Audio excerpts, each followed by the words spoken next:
weather's changed drastically today. It's so cloudy. The camera's actually dying too in terms of the battery for some reason. It's not that cold. And speaking of weather, what's going on in some parts of Ontario? Apparently there's a huge tornado.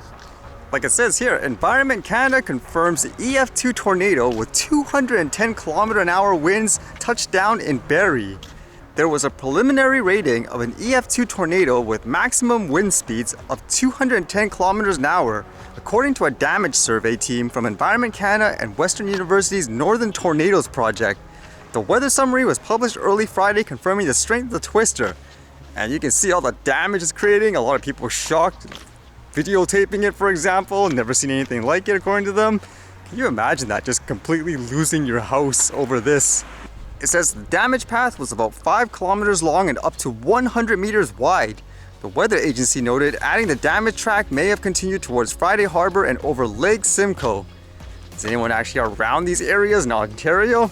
I can only imagine. They always say there's going to be like a big one here in terms of earthquakes and flooding everywhere. And this was actually a really interesting story in terms of a drone and the police, I guess, using one, where someone was really weary about it.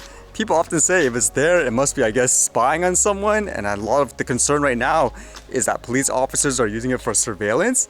So how is this around the area?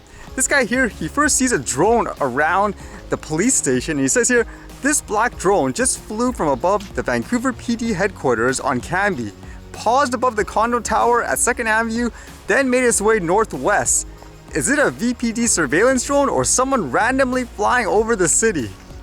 Still curious about it, he looks at it and he says here, it appears to have just landed on the roof of the VPD building.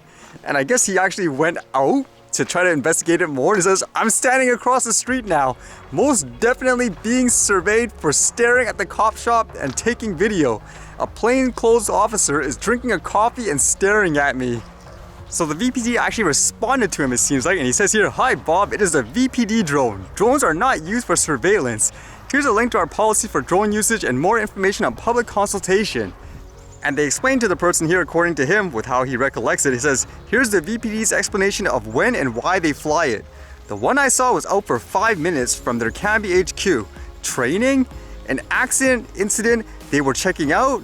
For the record, I have no problem with drone use. My issue is with the VPD's major lack of transparency. Always. So it's kind of like mandatory training, I guess you could say. Wouldn't it be better just to go to a field or something like that? And with that, people became even more skeptical. This guy says, so basically deploying the drone for the sake of flying a thing over the city with no camera or officers not looking at the screen as the thing flies blindly? Why fly a drone if not to look at or take surveillance of things? Perhaps my definition of surveillance is skewed. So he's really skeptical, saying, what, you weren't recording anything? Are you sure you're only just flying it? With that, it's become like a public debate. Like this guy says, so they're used to look at incidents, but that's not surveillance?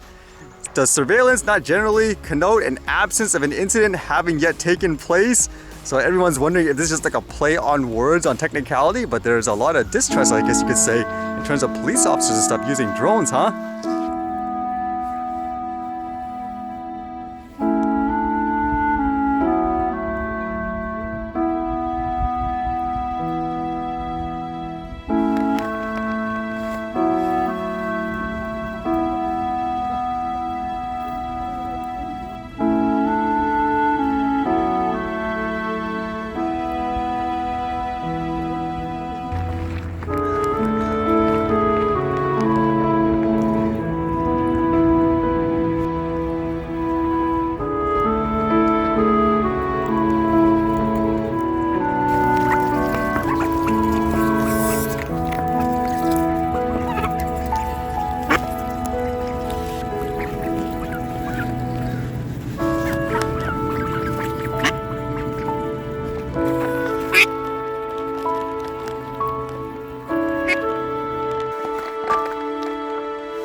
Alright, see you guys later.